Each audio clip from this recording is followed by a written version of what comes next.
আজকে পড়ব মোরাদুল ইসলামের পাঠ পর্যালোচনা। আব্দুল্লাহ আবু সাইদের সংগঠন ও বাঙালি। আব্দুল্লাহ আবু সাইদ বাংলাদেশের একজন বিখ্যাত সংগঠক ও লেখক।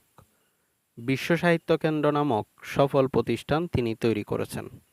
তার এই সংগঠন কেন্দ্রিক অভিজ্ঞতার আলোকে লেখা এই বই।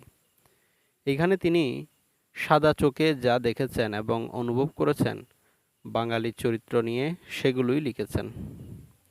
ব্রিটিশদের লেখায় বাঙালির চরিত্র হিসেবে অলস, কপট, স্বার্থপর ইত্যাদি এসেছে। অনেকে বলেন এর কারণ হলো ব্রিটিশরা যেসব বাঙালির সাথে চলেছিল সেগুলো ছিল দালাল ও চামচা গোত্রের। যেমন এখন যদি দেশের সরকারি কর্তাদের সাথে চলাফেরা করে একদল এলিয়েন, আর তারা গিয়ে রিপোর্ট দেয় এই দেশের লোকেরা ঘুষখোর, নীতিভ্রষ্ট, তাহলে এইসব এলিয়েনদের আমরা দোষ দিতে পারবো না। তবে একদল আলাপ আছে, ব্রিটিশরাই সব নষ্ট করে গেছে। আগে আমাদের সোনার বাংলার সব ছিল, মানুষও ছিল, সবাই ভালো। এমন রূপকথার গল্প আমি অসত্য মনে করি। আব্দুল্লাহ আবু সাইদের বইটি যারা সাংগঠনিক কাজ করেন তাদের অনেক ভালো ইনসাইট দিতে পারে। আত্মসমালোচনামূলক বই কিছু ইমপ্রুভমেন্টের জায়গা দেখিয়ে দেয়। সেজন্যই বাঙালি বিষয়ে হুমায়ুন আজাদের কথাগুলোই চিন্তাকর্ষক। একটা সমাজের লোকেদের চারিত্রিক বৈশিষ্ট্য নির্মাণে তার ভৌগোলিক অবস্থান প্রভাব ফেলে তার অর্থনৈতিক অবস্থাও।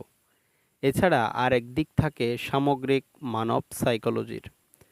ভয়, হিংসা, রাগ, প্রতিযোগিতা ইত্যাদি অনুভব সকল মানুষের অঞ্চলের ভেতরেই থাকে, কিন্তু এদের প্রতিক্রিয়ায় সব সমাজের মানুষ একই ধরনের আচরণ করবে না।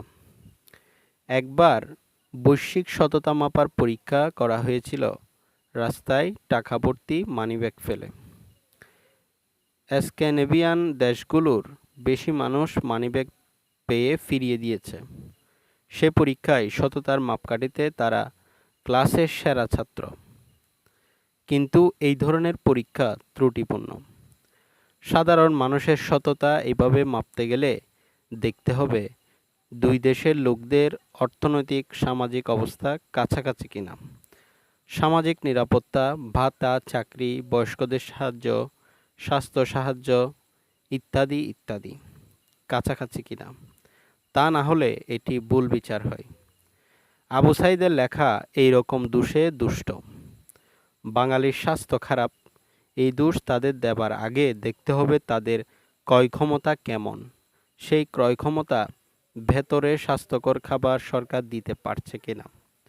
উন্নত দেশে ছাত্রছাত্রীদের খাবারের পুষ্টিমানের ব্যাপারে স্কুল সচেতন থাকে। স্কুল থেকে খাবার দেওয়া হয় অনেক ছাত্রছাত্রীদের যাদের মা বাপের আয় কম। সেই জন্য সরকারের আলাদা ফান্ড থাকে। স্কুলে ব্যায়ামের ক্লাস থাকে, সেগুলো নিয়মিত করানো হয়। তারা স্বাস্থ্যকে শিক্ষার অংশ হিসেবেই দেখে। কিন্তু বাংলাদেশে এই ব্যবস্থা কি আছে? বাংলাদেশের মানুষের ট্যাক্স ভ্যাটের টাকা যে নেয় সরকার, মানুষকে এসব সুবিধা কেন যে দেয় দিতে পারছে না সরকার? যদি দিতে পারত তাহলে কি বাঙালিদের স্বাস্থ্য উন্নত হতো না? সাইদ এই দিকে না গিয়ে চলে গেলেন সোজা কুখ্যাত ইউজেনিক্সের ধারণায়। আবু সাইদ এই বই লিখেছেন ২০০৩ সালে, অর্থাৎ পরিণত বয়সে। কম বয়সে লিখলেও তা কথা ছিল, অনেক কিছু হয়তো উপেক্ষা করা যেত পরিপ্রেক্ষিত বিবেচনায়। আবু সাইদের সংগঠন ও বাঙালি বইয়ের যে সরলীকরণ ও রেসিস্ট অবস্থান, তা পরিণত বয়সে একজন লেখক, বিশ্ব সাহিত্য কেন্দ্রের সংগঠক, জ্ঞানবৃক্ষের আলো ছড়িয়ে দেওয়া ব্যক্তির কাছ থেকে পাওয়া, তাই হতাশাজনক।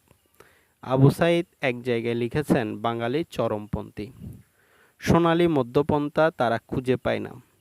আইরনি হলো আবু সাইদ নিজেও তার বইতে চরমপন্থা দিয়েই দেখেছেন।